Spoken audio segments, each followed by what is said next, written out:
বসনে আবৃত কহ কহি পূজ বসু সুর মানে সূর্য দেবে কখন ঠিক ঠিক মধ্যাহ্নকালে ভজনটা করতে হয় তাই না? সূর্য পূজা কখন হয় গো?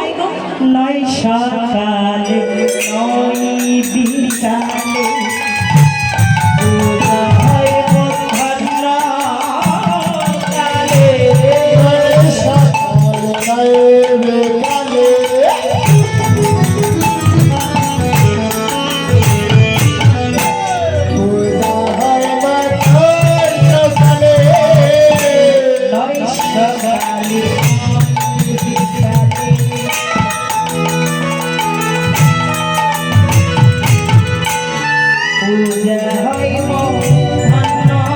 মধ্যাহ্নকালে নয় সকালে নয়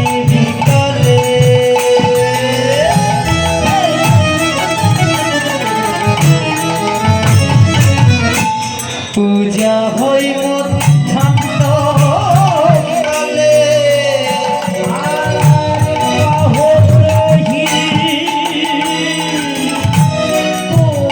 পূজা বসুরে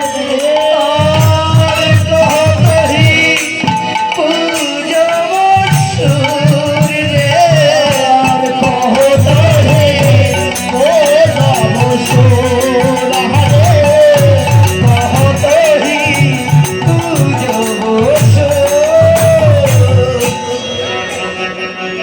পূজা কিন্তু সকালেও হবে না বিকালেও হবে কেন? আমরা তো সকালের বিকালেই বেশি করি তাই না? দুপুরবেলা কেউ পূজা করি না, মাঠে কাজে যাই, চাকরিতে যাই, ব্যবসায় যাই, তাহলে দুপুরবেলা ফাঁকা থাকে। সকাল আর সন্ধ্যায় হয়, দুপুরে হয়। কিন্তু কেন পদে বলেছেন সকালেও নয় বিকালেও নয়, ওটা মধ্যাহ্নকালে করতে হবে। তাহলে কোন সকাল? জগতের সকাল নয় সকাল তবে কোন সকাল? যারা দেহ যৌবনে সকাল বেলা, যারা দেহ যৌবনের সকাল সকাল, যারা ভজনা করে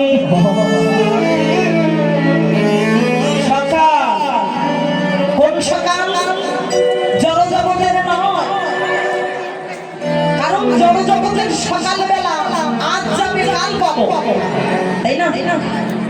আজকে যাবে কালকে হবে। ভেবে দেখো তোমার দেহ যৌবনের যদি সকালবেলা আগে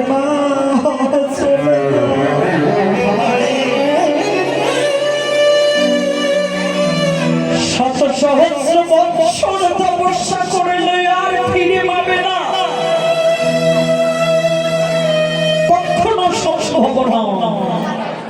কহ কহি পূজা বসু মানে সূর্য পূজা। সূর্য পূজা করলে কি হয়? অগতির গতি হয়, দুঃখিনীর দুঃখ ঘুচে যায়। যারা সূর্য দেবীর পূজা করে কোনদিন তারা প্রতিহারা হয় না। যারা সূর্যের ভজনা করে তারা কোনদিন প্রতিহারা হয় না, এটা বাস্তব। কিন্তু এখন প্রশ্ন করবেন, ইস কীর্তনী লেকচার দিচ্ছে কিন্তু প্রতিহারা হয় না, এমন কোন মানুষ আছে? যে হ্যাঁ আছে। অগতির হইয়া গতি, সূর্যের যদি ভজন করে সে পাবে জগৎ। কেন?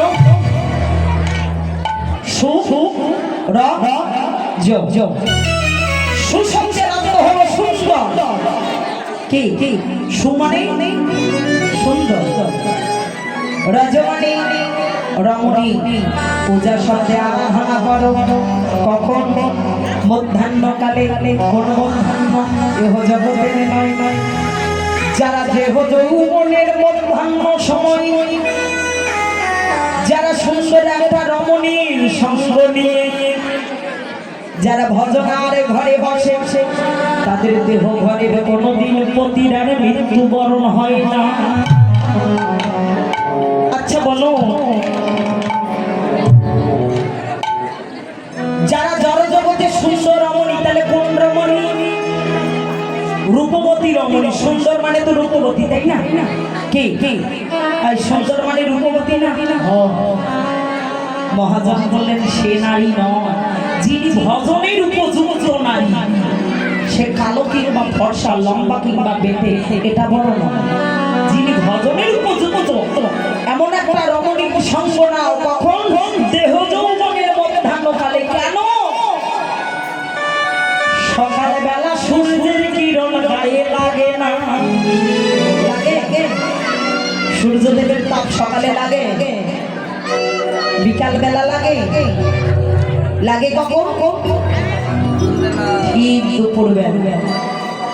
ঠিক তেমনই দেহ যৌবনের মধ্যাহ্ন সময়ে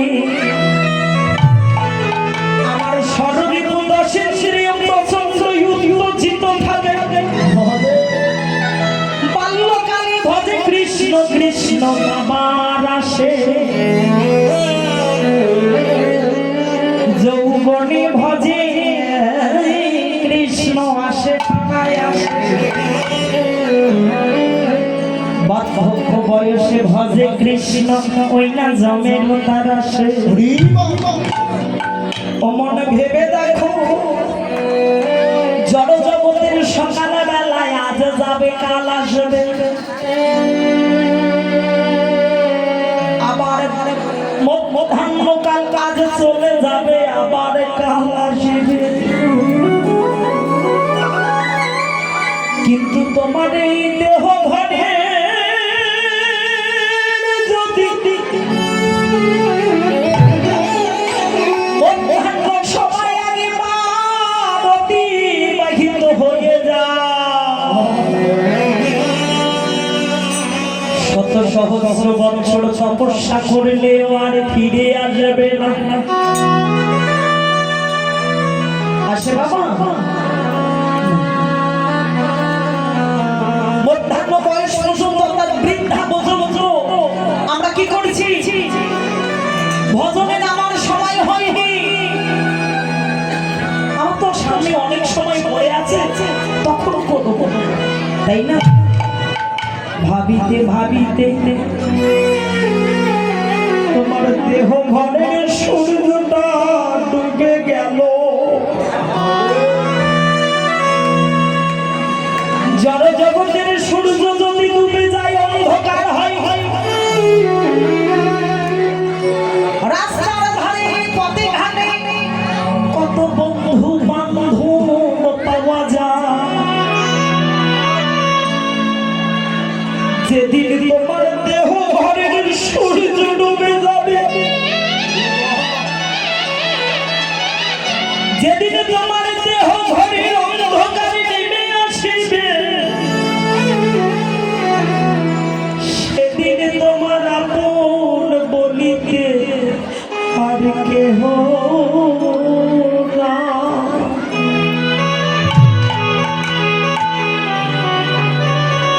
যাদের জন্য তুমি হাড় ভাঙা খাটুনি খাটিলে, মাতার ঘাড় পায়ে ফেলিলে, যাদের জন্য দিন এক করে এই মানুষটাকে ভুলে গেছো, যেদিন তোমার দেহ ঘরে রক্ত নেমে আসবে, সেদিন তোমাকে ভালোবাসার মতো আর কেউ থাকিবে না। যেদিন তোমার দেহের অন্ধকারে নেমে আসিল, তুমি ভব নদীর পাড়ের ঘাটে গিয়ে দাঁড়াইলে, দাঁড়াইয়া দেখিলে ওই পাড়ের ঘাটে একে একে সবাই পার হয়ে যাচ্ছে।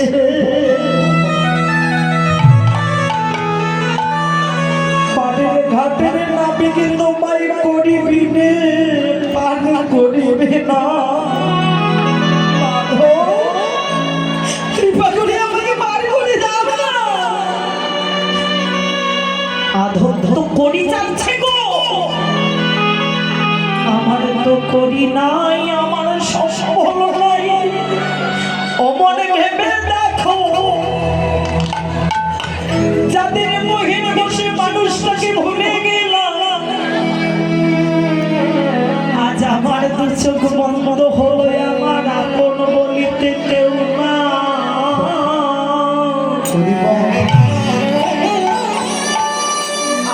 আমার পরিশ্রমে আমার বলতে কে আছে, আমার পিতা, আমার পুত্র, আমার কন্যায়, আমার আমার বলো বটে, আমার বলিতে কেহ না। তুমি এসেছো একা যাবি একা,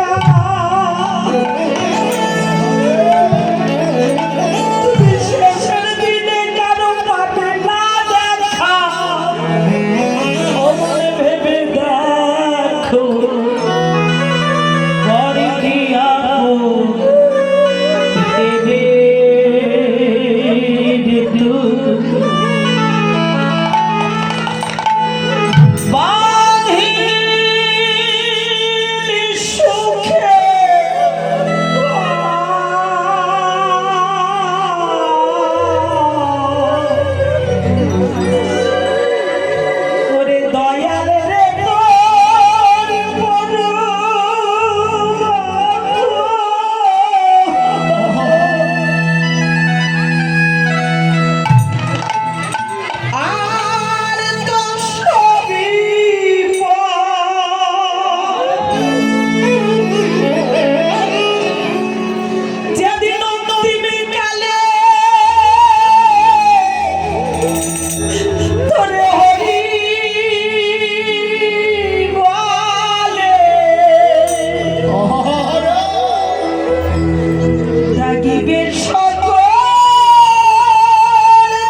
সঙ্গে দিবে আগে মুঠোতে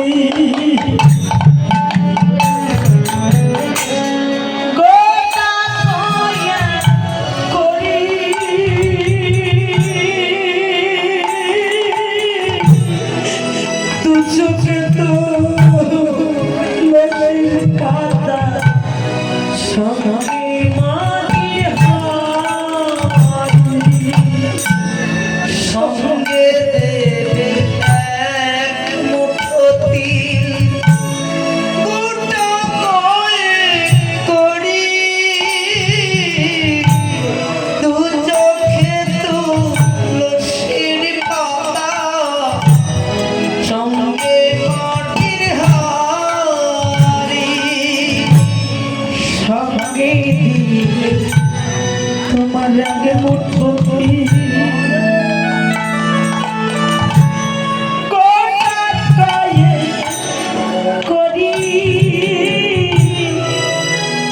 চোখে তো লসির পাতা সঙ্গে পাখির হার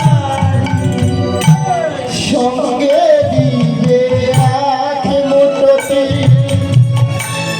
কোটা কয়ে পড়ি তু চোখে তু লসির পাতা সঙ্গে মাটির হাড়ি তোমার পরনে ওরে কাবি কাপড় নিবে সেদিন খেলে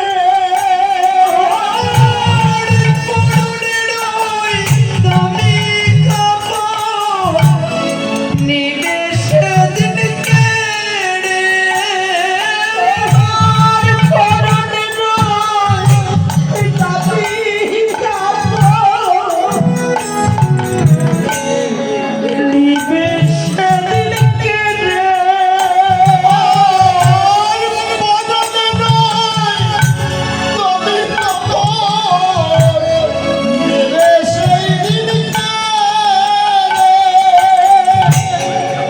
আমি যেদিন কোনো ঘাটে পাশে লাগছে আর যাবি যেদিন শ্মশান ঘাটে